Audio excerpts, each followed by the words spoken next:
Hello, in this video I'm going to show you this 2x10 speaker cabinet that I put together using speakers from an old Marshall amplifier. Let's check it out.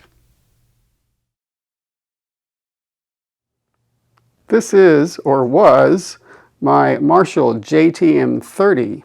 It's a 30-watt tube amplifier with two 10-inch speakers. It was a combo unit. I bought this amp back around 1999 or 2000, and at the time I got it brand new at a music store, and it was a clearance item, no longer being manufactured, and it was about half price. It was a really good amp, served me well for years. I really liked it. I liked the simple layout of the controls. It was a two-channel amp. It had a clean channel and a boost channel or overdrive channel. It also has a built-in reverb. It started giving me problems a couple of years ago and actually quit working completely. Instead of trying to get it fixed, I did some research, and this particular amp series, the JTM series, has a well-documented design flaw, and that is that the tubes, which are mounted underneath back in here, sit below all of the circuit boards. And there's a little grating here for the heat to come up. Now this entire casing is enclosed in the amp, and it's bolted straight up flush against the top of the amp and the sides. So really the heat could come up through here and it had nowhere to go. It couldn't escape. So this basically became an oven for the circuit boards that are in here. And it would overheat, and a lot of users reported problems with it, especially after several years of use, as did I. So I didn't see investing any money trying to get it fixed. I have since replaced it with a Fender Bass Breaker 15, and I've been pretty happy with that amp. What I'm planning to do is to take the speakers out of this. It includes two 10-inch speakers. And these speakers do not say Celestion on them, as I believe they are not Celestion speakers. There is a number on here, LE10-508. And these speakers are known as Marshall Heritage or Eminence Legend speakers. They're 10-inch speakers. There are two of them, and they are 8 ohms apiece. They are wired in series, and at the output jack, it's a 16 ohm output. So I've been wanting to pull the speakers out of this and just build a speaker cabinet.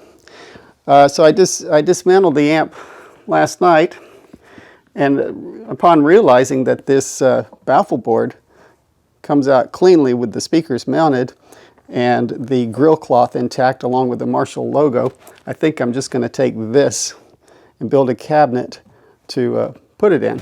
It'll look really cool. I had thought about just using one speaker and having one, or perhaps making two separate cabinets, each with an 8 ohm speaker. But I think the simplest thing for me to do is just to stick with this board and put it in a cabinet and have another 210 speaker cabinet. I purchased a Joyo Bantamp BlueJay some time ago. I've actually connected it to the speakers in this amp, and it works fine. And that's what I'm intending to pair it with. However, this is optimized for an 8 ohm speaker cabinet. It says minimum 8 ohm, and I understand that if you pair it with a 16 ohm speaker cabinet, that you won't get quite the volume. The amp will be working like at half power. But if paired with an 8 ohm speaker cabinet, the amp would be working at full power.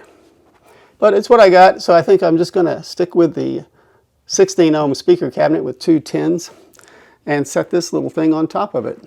I'll document my progress as the cabinet comes together, and we'll do a sound test when it's done.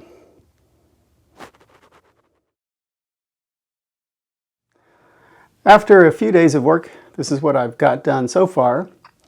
Right now all the pieces are screwed together and just for trial fitting.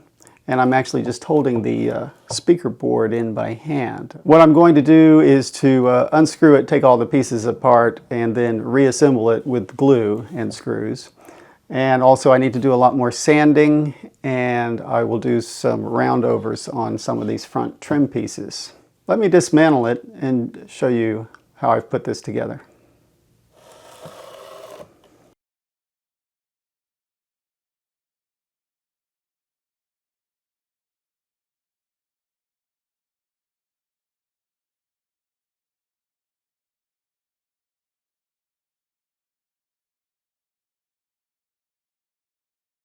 There we go. So the basic speaker cabinet is made from Baltic birch plywood, and I have 4 pieces here, 2 sides, top and bottom. This is 3/4 inch Baltic birch plywood. I have another piece of 1/2 inch plywood, which is going to be the back plate, and the speaker jack will mount right in here. It covers about half of the back of the cabinet, so that it will be an open back cabinet. The trim pieces that I have here for the front frame are made out of African mahogany, and it's just some wood I happen to have a relatively large sheet of. So I cut up the pieces to frame the front of the speaker box. And I think it's going to be a nice contrast to this wood and a nice accent for the Marshall grill cloth. And I think this kind of wood here is a nice accent for it. Also, Baltic birch plywood is a really high quality plywood, and it's great for making speaker cabinets or amplifiers if you intend to cover them with Tolex. But I'm not planning to cover this with Tolex. I'm just going to sand it nice and smooth and put some finish on it, clear finish, just to accent the wood. I've gone to no expense in creating this. The plywood I had in the garage. I probably bought a supply of it 5 years ago, and I had a few pieces remaining. And like I said, the African mahogany, I just dug through my stack of wood, decided that I could use that. And of course, the speakers are coming out of my dead Marshall JTM-30. So a little more work to go, and we will have a 2x10 speaker cabinet.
Overall, I'm pretty happy with the way things came out. With woodworking, especially with my woodworking, nothing is ever perfect, but I think I did a pretty decent job, and I'm happy with the results. I think it looks good. I think it sounds pretty much exactly like it did when the speakers were in the Marshall combo amp.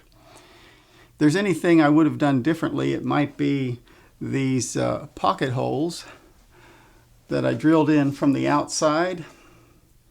It would have been nice if they were on the inside of the cabinet, out of sight.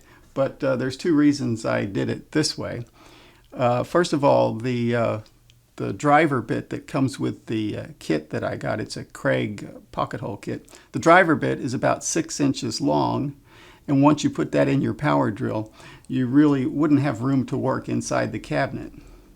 And secondly, because the holes are drilled from the outside and the screws are angled as they go in, coming from the outside, the screws are going into the top from that direction, pulling it this way.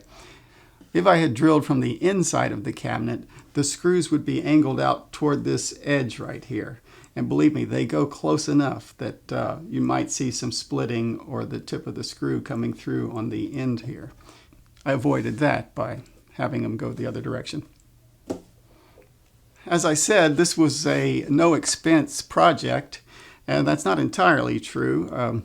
While I did just use wood that I happened to have on hand and the speakers from an old amplifier that I had, I did purchase some speaker wire and a jack plate with a 1/4-inch jack to go on the back. And on the bottom of this thing, I have some rubber feet, which I also ordered. So minimal expense to put this thing together. Thanks for watching. I appreciate you checking out my channel today and watching this video. Take care.